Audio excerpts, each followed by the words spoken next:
E aí, bora lá, né? Recuperação final de geografia do terceiro ano. Vamos às questões. Questão 1 é chamada de capital do Cerrado. Está localizada no Planalto Central e possui cerca de 1 milhão de habitantes. A capital que o texto faz referência é quem? Goiânia, Brasília, Teresina, João Pessoa. Goiânia, né? 2. A região metropolitana de Goiânia, RMG, é uma aglomeração urbano-metropolitana, constituída pela Lei Complementar nº 27, em dezembro de 1999. Inicialmente era composta de 11 municípios. Dentre eles, quais eram esses municípios? Dentre os 11? Neirópolis, Goianápolis e Santo Antônio de Goiás, né? Que são os mais próximos ali de Goiânia, da região metropolitana de Goiânia, né? Questão 3. No domínio morfoclimático do Cerrado,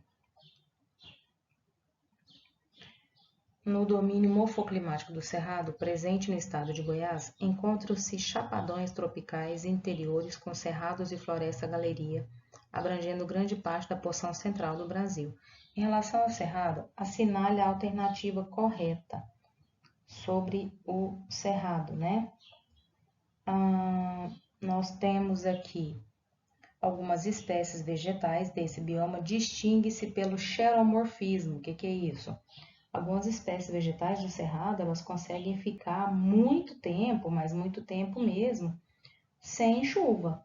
E elas ficam feias, claro, porque o cerrado ele não é conhecido pela beleza, né? Ele é conhecido aí pelo seu tamanho e pela diversidade tanto da fauna quanto da flora. Agora, pela beleza não, porque visivelmente falando, o cerrado não é bonito, mas ele é riquíssimo, né? Então é por isso. 4. O ano de 1749 marcou o momento em que Goiás deixou de ser uma extensão da capitania de São Paulo e passou a ser uma capitania independente. Nessa ocasião, quem foi o responsável por governar a capitania de Goiás? Dom Marques de Noronha, que também era conhecido pelo seu título de nobre Conde dos Arcos. Chegou a exercer posto militar nos cargos de alferes, tenente e capitão antes de se tornar, em 1745, governador da capitania de Pernambuco. Permaneceu em Pernambuco até 1748, quando foi nomeado finalmente o governador da recém-criada capitania de Goiás, função que exerceu até o ano de 1755. Beleza? Então vamos para o outro. Questão 5. O espaço geográfico surge da intervenção humana sobre o meio natural. As tecnologias são um instrumento dessa intervenção. Na era industrial, com o carvão, a máquina a vapor e as ferrovias, e depois com o petróleo, o motor, a combustão interna e o automóvel, o meio técnico substituiu extensamente o meio natural. Atualmente, com a revolução técnico-científica, emerge um novo meio que se organiza em torno das telecomunicações e das redes digitais.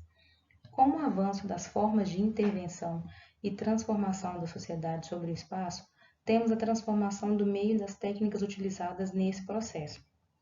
De acordo com a literatura especializada, o conceito que melhor sintetiza as recentes transformações mencionadas no trecho acima é o meio técnico, científico e informacional, certo? 6.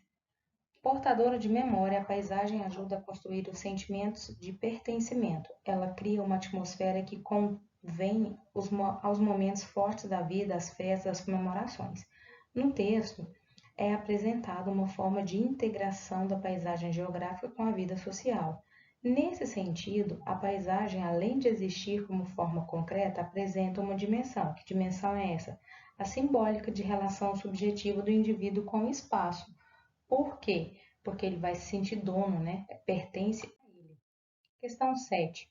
Criada após a Segunda Guerra Mundial, na década de 40, para manter a paz e a segurança no mundo, o Conselho de Segurança das Nações Unidas se tornou obsoleto e distante do que é a geopolítica mundial na avaliação não só do Brasil, mas de outros países com ambição de ocupar uma vaga permanente, com destaque para a Índia, Japão, Alemanha e algumas nações africanas.